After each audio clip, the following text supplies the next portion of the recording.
My name is Tabitha Barasa. I'm a head of procurement at Boma International Hospitality College. The event has been a success. We really thank KISM for organizing for such an event. It has been informative, and we encourage people outside there who are professional members to join and in future to be attending such an event. As the heads of procurement and supply chain management, I urge you to be part of the reform discourse as we endeavor to promote good governance in our country. The CEO from Bomet, Mr. Isaac, we have seen that there's a challenge from the CEOs, because we all know most of the CEOs' positions are political appointees. From manual to electronic. We hope by the coming of EGP that we will not have manual procurement processes with respect to tender submission, tender evaluation and communication. My name is Joseph Maina Gatui.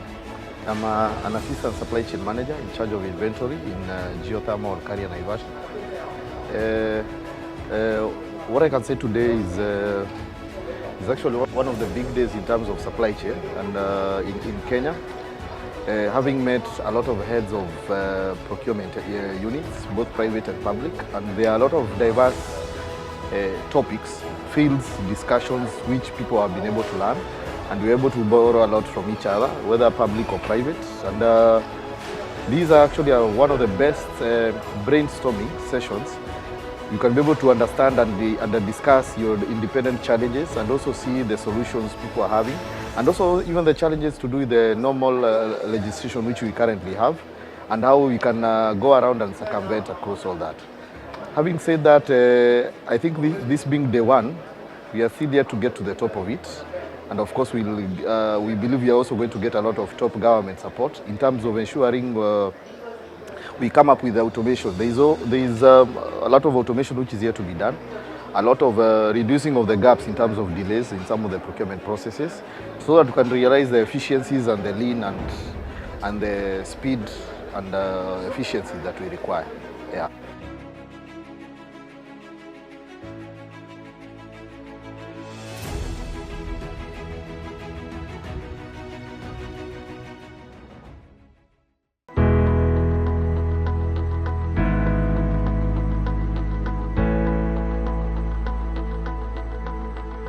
Budgeting and procurement planning, complete misalignment.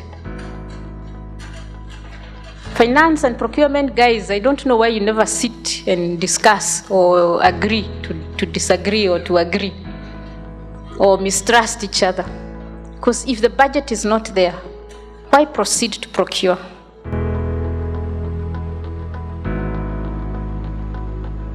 Be rigid. This is a recommendation that is saying value your suppliers, treat them well, monitor the market, be ready for what is happening. We just saw emerging trends. Last probably 5-6 years has just been never-ending things we never thought would happen. We didn't expect COVID, we didn't expect the Ever Ready to get stuck, we didn't expect the Panama Canal to go dry. You know, we've had so much going on, the various wars in the Middle East and Europe. And I think the key thing for the supply chain as a whole is our resilience. Whatever people throw at us, we will find a solution to it. I'm Brian Koech from the Tibet Institution. And from the onset of and planning of this training, we've collaborated with other stakeholders and other institutions, other organizations, so that we may come and gain knowledge, network. This forum from onset of the day one, very powerful, very cultivating, very educational. It will keep us in the day-to-day life on how to tackle with different challenges, amenities, and mitigation. So we thank you so much for those who organized this forum, this program, that continue doing this so that at least we may build good relationship we may get new ideas so that we may develop our organization. That sometimes when I'm confronted with issues which I've tried to pursue and convince the management and they were unable to listen to me, I could just whisper to him that kindly raise this issue in your report. So when the management letter comes, now I'll tell my boss, you see,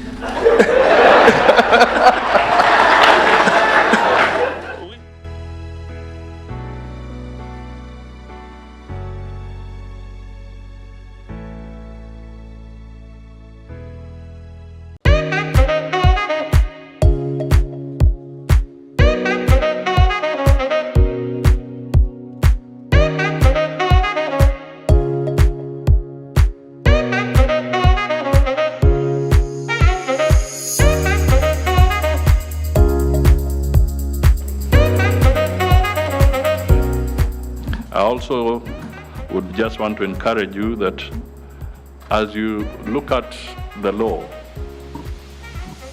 please also pay some special attention to the procurement processes under the PPP. Because as much as we want to encourage public-private partnerships, at the end of the day, we are engaging with public resources as well. Even in difficult times, the National Treasury, through the Public Service Commission, early this year was able to promote supply chain officers in ministries and government departments, about 800 of them. So as we sit here, these officers are happy, they are well remunerated. At every state department, they are headed by the level of a director. So that is a good progress that we have realized in the last 1 year since our last conference. I know integrity is actually soundness of moral character. But remember, in the practice or supply chain management as defined, is a whole chain of people within the process. So we can suggest that, for instance, what other things can the Institute, your organization, suggest that can be integrated into us sealing the loopholes further?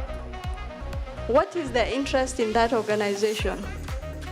Is it just for the pay, or the vision of that institution is aligned to the individual vision? For practitioners in schools, if you look at the national budget, I think the Ministry of Education has the highest budget. Yet the people administering the expenditure side of that budget have no training in that field. The first was CIPS, Kenya Institute of Management, higher diploma, which I'm a graduate. Why deny the UK rights for licensing? Training.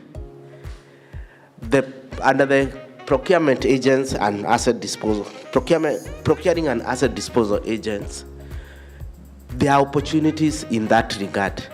But I also wish to point out, you cannot be an agent in public sector if you are an employee of a government agent.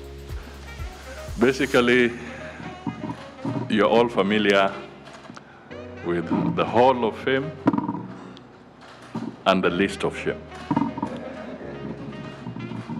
We all are aware of it. So the long and short of all I have said, try and figure out, will your name be encrypted in the Hall of Fame or in the List of Shame?